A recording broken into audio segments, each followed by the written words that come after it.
We have a high proportion of EAL children in our setting, and obviously off the back of COVID, we were seeing children coming in, and their language development it wasn't where it wasn't sort of where it should have been.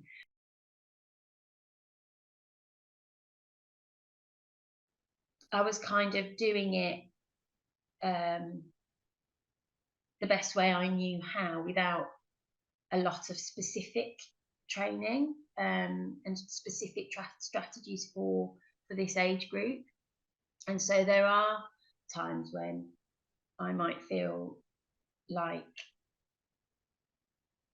I was doing the best I could, but I think for me, I wanted to have more training to get the best out of the children, and to know myself that what I was doing was right almost, and or beneficial for specific reasons. It would impact our practice in a way that would impact the children directly. So I did a little dance in the corridor actually when we found out we were part of the training.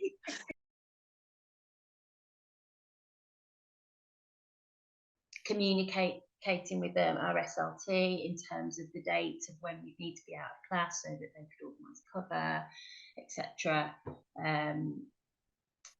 And then also, of course, reading the handbook and then applying what we were learning within the setting.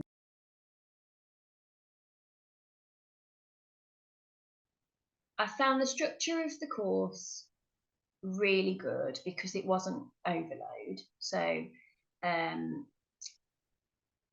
found that it built on what we were doing from the beginning. It built on the learning. I really found the video reflections really, really good, because even though it's really daunting and you get really nervous doing your video, and you do get nervous about what the feedback may be, it was so helpful to be guided through your reflection. We can sometimes be fearful of observations and feedback sometimes, but these were a really positive experience because they were supportive. Because what they do is, well, certainly what my course leader did was really focus on everything I was doing well. And so it was just very, very affirming. It's really valuable to have the in-person meetings, I think, because, as I said before, I think building relationships with people from other settings is really valuable, because you then you grow your network in a way. They were very approachable straight away, really open, made sure that we were all kind of comfortable, and shared the expectations clearly that, you know, we're all in it together. There will be sort of interactive things that we do, and actually the paired work that they got us to do, mixing up our pairs from different settings and stuff straight away. Although initially, again, your first meeting, you're always going to feel a little bit nervous, but quite quickly you realise that it's going to be okay.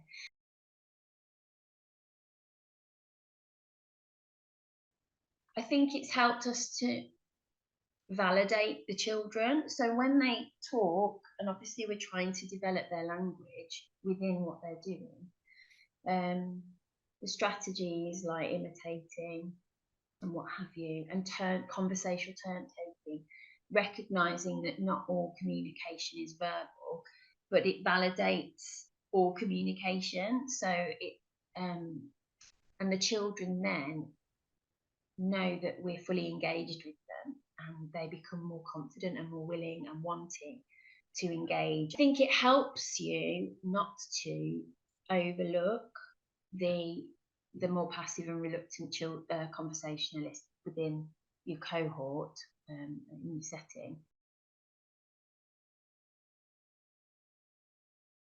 I'm currently in conversation with our head teacher about cascading the training using the links through Padlet and the link to the Hanen website, because it's got all the modules on there. Obviously, we did it over a broad stretch of time, but time is quite limited in schools and time for training, specific training. So we're currently trying to work out a plan that means we can cover it well.